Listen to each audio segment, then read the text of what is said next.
Vers l'aventure au galop. Son nom, il le signe à la pointe de l'épée, d'un Z qui veut dire Zorro. Zorro, Zorro, renard rusé qui fait sa loi. Zorro, Zorro, vainqueur, tu les as chaque fois. Zorro.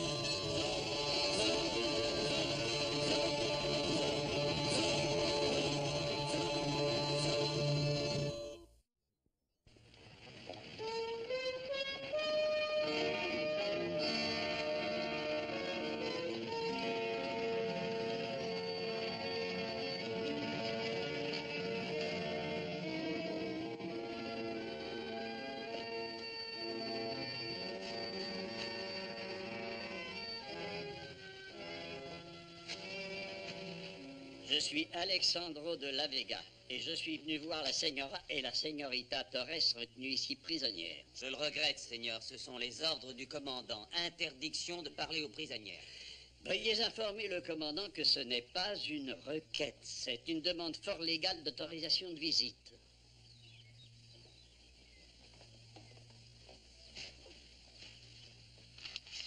Et il est prouvé ainsi que la señora et la señorita Torres ont sciemment et volontairement conspiré à seule fin de défier les représentants légaux de l'armée du roi. Et pour... Qui est là? Mon commandant, ce n'est que moi, le sergent Garcia. Vous pouvez entrer, sergent. Don Alexandro de la Vega est derrière le portail. Il demande à voir les prisonnières Señora et Señorita Torres. Vous avez les ordres, sergent? Je sais, mon commandant, mais il veut que nous le laissions voir les prisonnières. Il insiste. Qui donne les ordres ici, le commandant ou bien Don Alexandro? Mais Don Alexandro est très influent et très apprécié, mon commandant. Il ne faut pas le traiter négligemment, ce n'est pas malin. C'est un conseil juridique, licenciado. Le commandant doit accepter les ordres de n'importe quel ranchero qui vient frapper à sa porte. Don Alexandro n'est pas un vulgaire ranchero et je vous donnais un conseil d'ami. Et d'un homme, croyez-moi, qui a vécu auprès de ces personnes et qui les connaît très bien. Dans ce cas, il faut suivre le plan si bien dressé dont nous venons de discuter. Sergent, vite, allez faire des excuses à Don Alexandro pour cette attente et conduisez-le auprès des prisonnières. Oui. Des excuses à Don Alexandro. C'est une plaisanterie, mon commandant.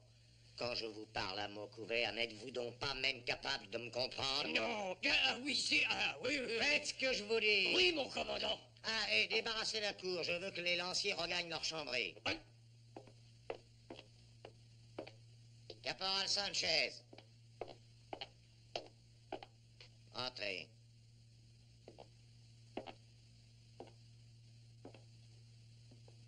J'ai un petit travail pour vous, caporal. Je suis très confus, Don Alexandro, de vous avoir fait attendre. Garde, ouvrez la cellule. Je l'ai dit au commandant, oui, j'ai dit. Commandant, vous ne devriez pas faire attendre Don Alexandro. C'est vrai, j'ai dit ça, ma parole d'honneur. Merci. Que c'est gentil d'être venu nous voir, Don Alexandro. Je suis venu surtout pour savoir ce que je pourrais faire afin de rendre votre séjour ici plus supportable. Oh, mais nous n'avons besoin de rien, vraiment. Le commandant a été très généreux envers nous. Je ne m'attendais pas à de nouvelles si plaisantes en venant vous voir aujourd'hui. Elles sont presque aussi plaisantes que celles que je vous apporte. Vous apportez de bonnes nouvelles, Don Alexandro.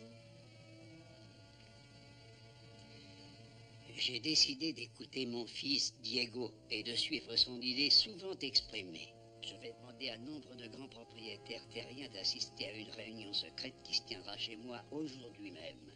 Souhaitons que ce jour marque la fin de la tyrannie. Garde!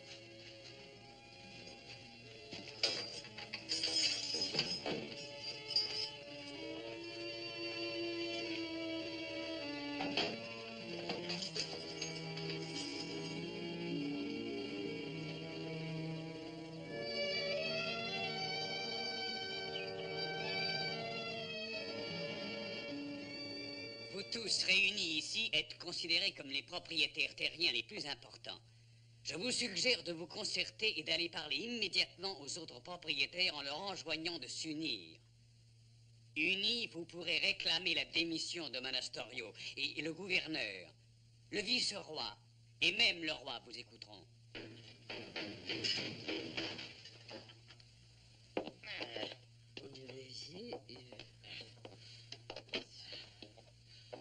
Excusez-moi d'arriver en retard, seigneuresse, mais j'ai appris une chose que vous devez savoir. Allez, parle, dis-leur ce que tu m'as dit. Le licenciado Pina et le gars qui est avocat, là, il a dit aux femmes que le commandant, il avait capturé Seigneur Torres et puis qu'il le gardait prisonnier. Et il a dit, comme ça, que le commandant ferait fouetter le Seigneur Torres, fouetter de 50 coups de fouet, si elle se plaignait de leur traitement. Et c'est pour ça qu'elles ont dit que le commandant, il était rudement bon pour elle. Je n'arrivais pas à y croire, même en l'entendant. José, accompagne-le aux écuries, qu'il dorme, ça le dessoudra. Ces malheureuses créatures, elles sont toutes deux privées de nourriture, privées de soins. Elles sont traitées pire que des chiens dans les rues. Puis-je vous poser une question à ce sujet? Vous savez ce qui se passe avec la señora et la señorita Torres, deux femmes de la noblesse espagnole, nos voisines et nos amies. Que comptez-vous faire pour elles, messieurs? Mais vous, Don Alessandro, que suggérez-vous? Je suggère la seule chose décente et honorable que nous puissions faire. Partons ensemble et demandons la libération de ces deux femmes immédiatement. Et si besoin est, appuyons cette demande par la force. Un moment, père. Vous parlez de force. Mais quelle force croyez-vous avoir contre des murailles et des soldats prêts à la lutte? Lorsque le gant nous est jeté à travers la face, on ne s'arrête pas pour évaluer ses armes. Mais ce serait marcher vers votre mort. Je pense qu'il est préférable en certains cas de mourir comme un homme que de vivre comme un lâche. Maintenant, écoutez-moi.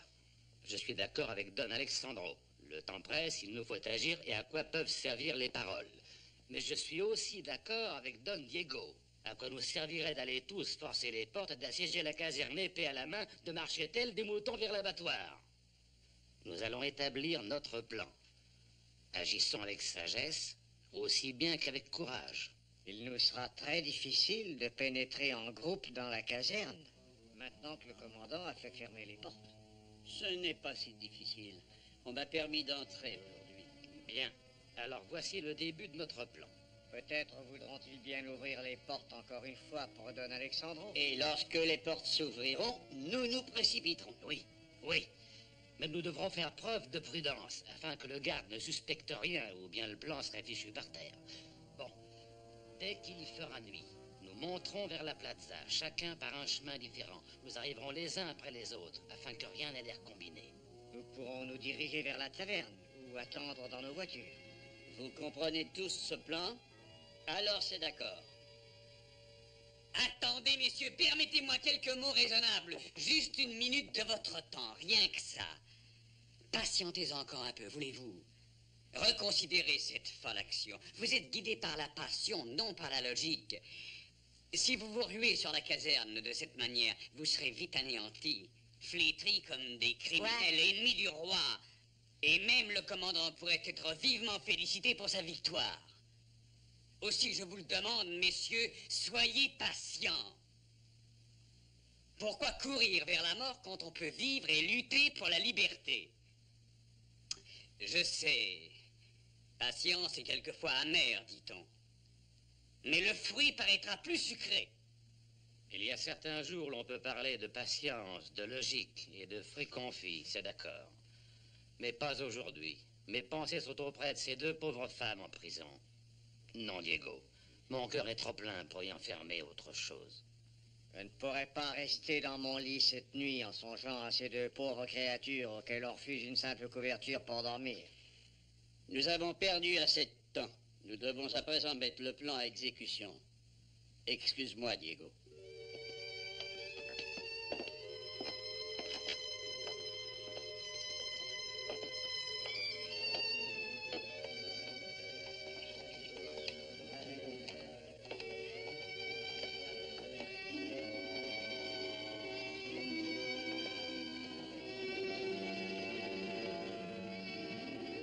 J'étais derrière la fenêtre Je les ai entendus comploter, mon commandant. Je n'ai pas perdu un seul mot. Quel imbécile! Pourquoi est-ce que tu n'es pas resté? Tu pouvais ainsi savoir les noms de tous les hommes du complot. Et il y en a 2 que tu n'as pas reconnus. Eh oui, parce que j'avais trop peur de me faire voir. Ah, ça suffit, ça n'a aucune importance. Je vais leur préparer un piège pour quand ils arriveront. Sergent Garcia. Oui, mon commandant. Sonnez l'alarme. Préparez-vous pour une attaque surprise de la caserne. Mon commandant, si c'est pas une question indiscrète, je voudrais savoir qui va nous attaquer. Qu'est-ce que ça peut vous faire? Contentez-vous d'obéir. Oui, mon commandant.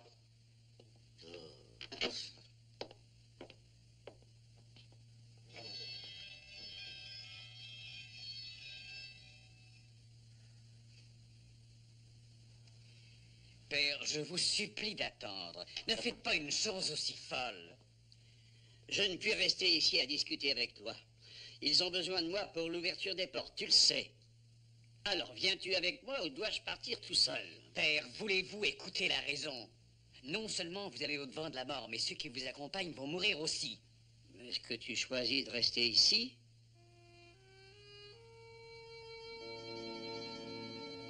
Pendant quelques minutes ce soir, j'ai cru pouvoir enfin connaître la joie d'un père qui se montre fier de son fils.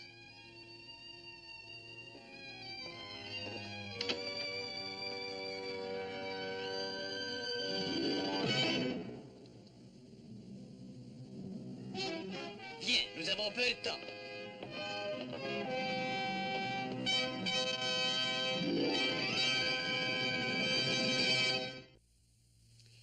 Il me reste une chance encore. Je vais ameuter la caserne et entraîner des soldats à ma poursuite dans les collines. Avec moins d'hommes, Monasterio pourrait plus volontiers écouter mon père et hésiter à livrer bataille. Pars devant et assure-toi que Tornado est prêt.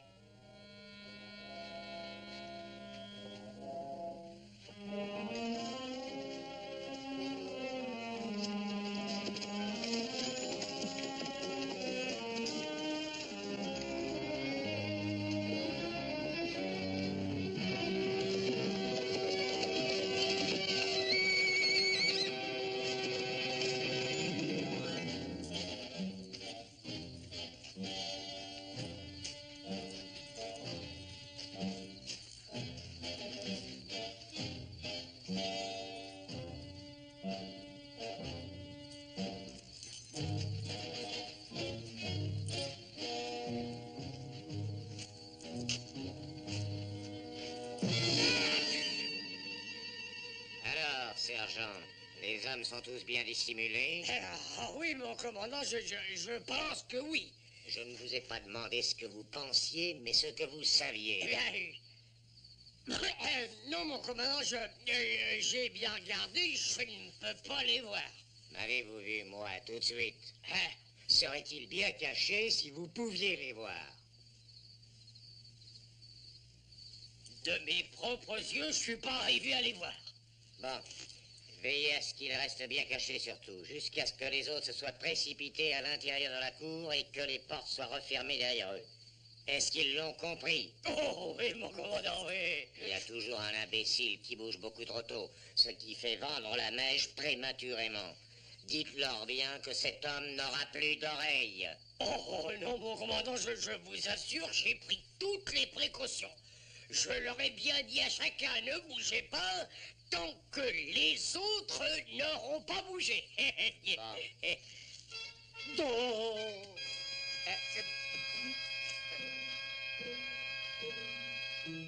C'est votre commandant qui vous parle. Écoutez cet ordre, auquel il ne faut pas désobéir. Restez où vous êtes. Restez cachés. Ne faites pas un mouvement, pas de bruit, jusqu'à ce que je vous donne l'ordre d'attaquer. Avez-vous compris? Alors, répondez! Et mon commandant, ils peuvent pas répondre, vous leur avez dit de pas répondre. Bon, ça va. Et tâchez d'obéir. Et jusqu'à nouvel ordre. Quoi qu'il puisse vous arriver, qui que ce soit qui entre ici pour vous attaquer, qui que vous voyez, quoi que vous entendiez, ne bougez pas, n'émettez pas un son, jusqu'à ce que je vous donne personnellement l'ordre d'attaquer. Avez-vous compris, sergent? Eh bien, répondez-moi. Vous m'avez dit de pas parler. Silence! N'avez-vous pas entendu mes ordres? C'est mes...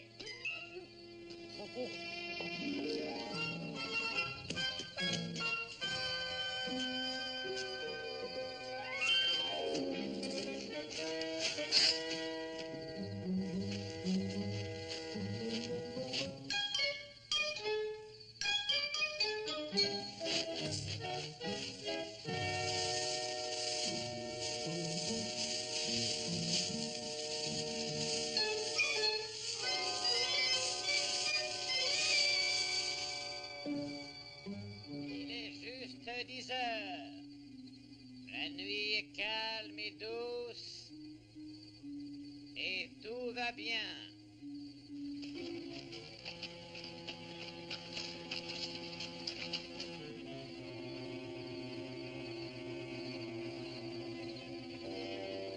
Cache-toi, Tornado.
Les instructions...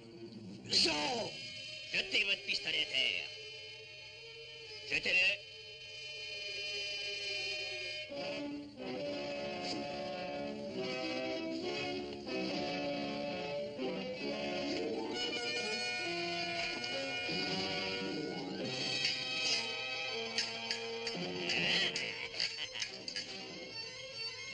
Inestimable plaisir, commandant.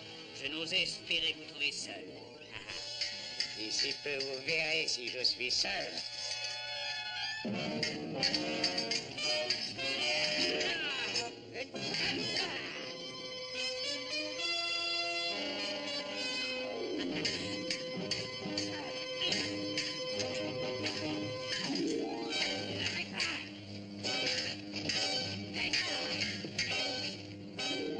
Appelez vos soldats, mon Astorio.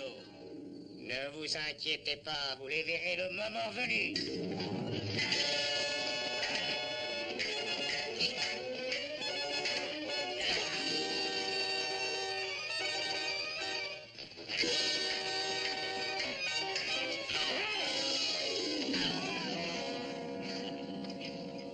Lancier, attaquez! Attaquez! C'est un ordre! C'est en haut! Capturez-le! Allez, attaquez! Lancier, attaquez! Attaquez! Emparez-vous de lui! Vite, lancier! Tirez! Tirez!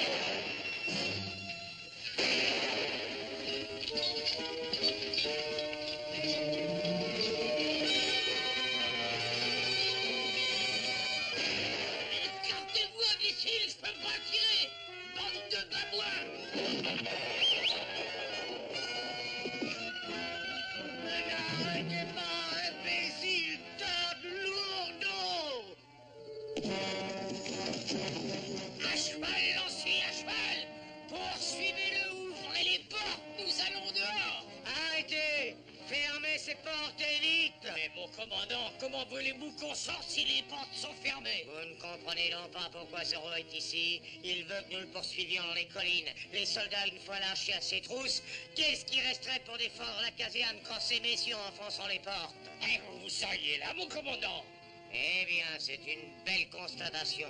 Fort heureusement, j'ai un plan. Voilà. Prenez la moitié des lanciers et entraînez-les après Zorro, mais surtout n'allez pas loin. Faites demi-tour, approchez de la plaza, mais par l'extérieur. Et quand ces messieurs ouvriront les portes, ils seront pris encerclés entre deux forces. Et ils n'auront plus alors aucun moyen de fuir. Ah, le commandant toujours pense à ce qu'il faut faire. Évidemment. Bien. Vous et vous, montez de lit, suivez-moi.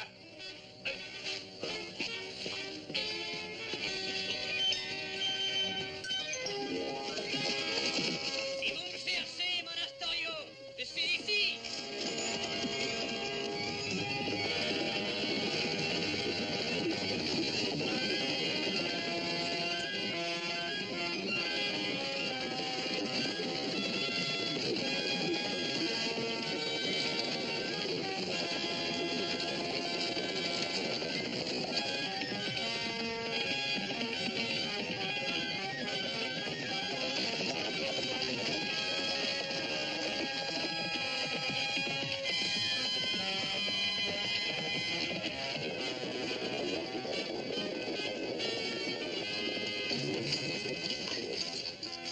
Nous sommes allés assez loin, retournons.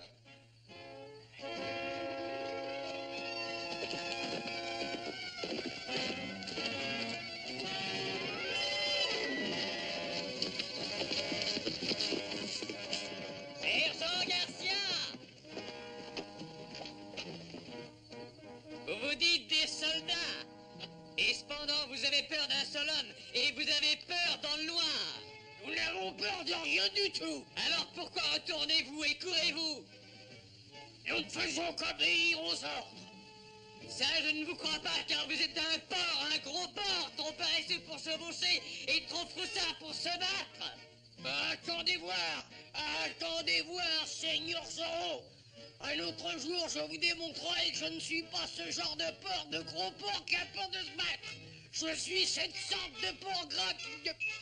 Qu'est-ce que je dis? Je vous lance un défi.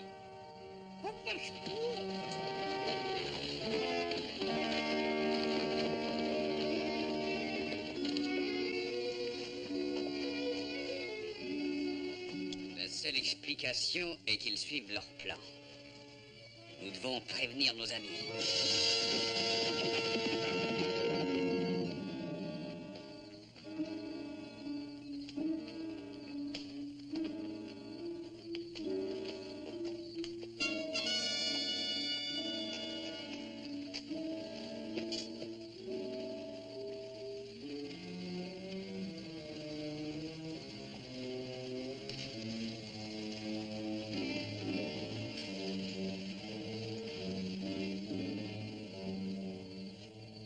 Je sais qu'il est tard, mais il faut que je voie le commandant. C'est urgent.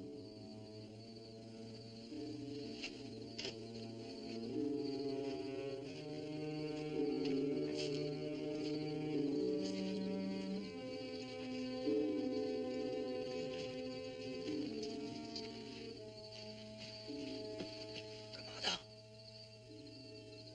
Très bien, ouvrez les portes. Mais assurez-vous que rien n'éveillera leurs soupçons tant qu'ils ne seront pas à l'intérieur. Le sergent Garcia et ses hommes devraient déjà être en place pour le piège. Mais je ne veux rien voir de ces gens-là que leurs cadavres. Laissez-les mourir comme des traîtres qu'ils sont. Allez vite maintenant.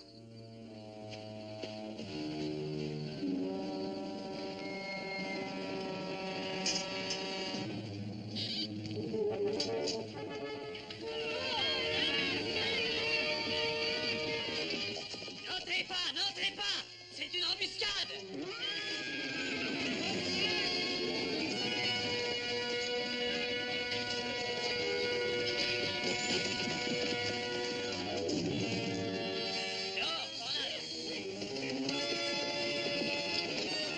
Lanciers, attaquez! C'est un ordre! Joignez-vous les murs, vite.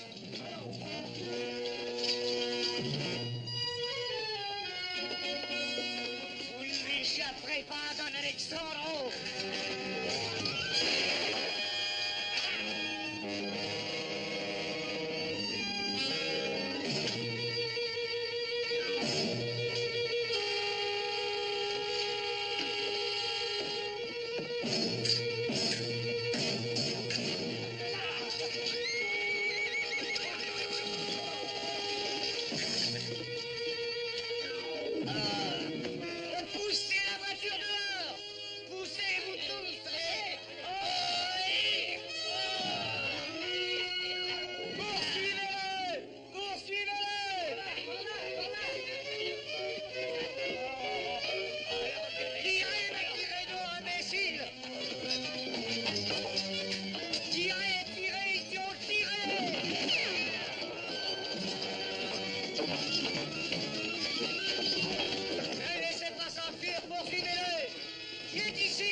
attendez, attendez.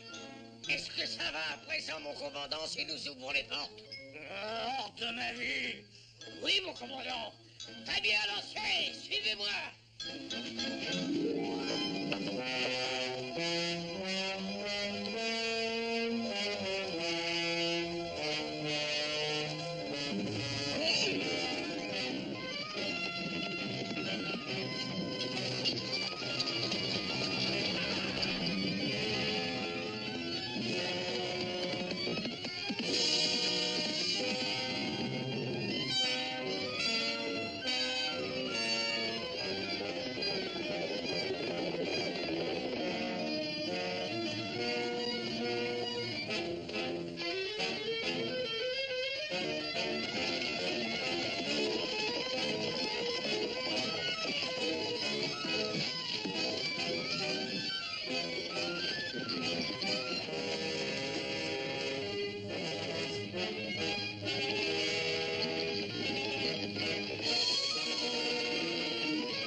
Il n'est nulle part.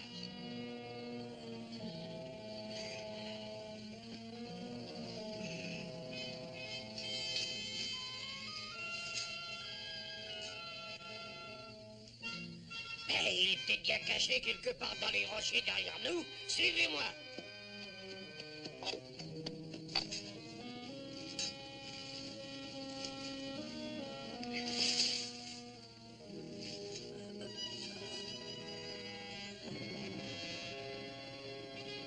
Va, Tornado, emmène-les loin. C'est lui, le voilà. Poursuivons-le.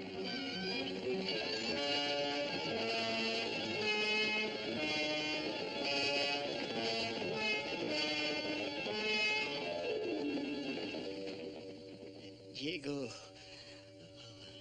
Zorro,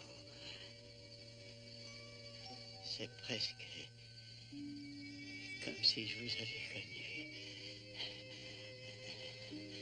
Vous ressemblez tellement à quelqu'un que je connais.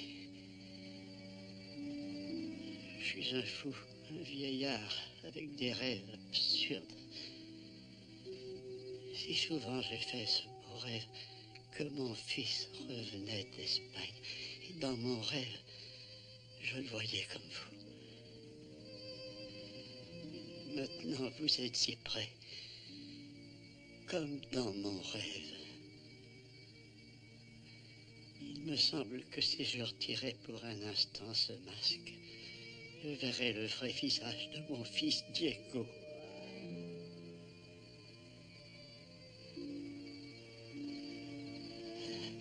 Je ne retirerai pas le masque. Je n'en aurai pas le courage. Un vieil homme doit s'accrocher à ses rêves, tel un désespéré qui s'accroche à la vie. Vous avez bien des années, mon père, pour vivre et pour rêver.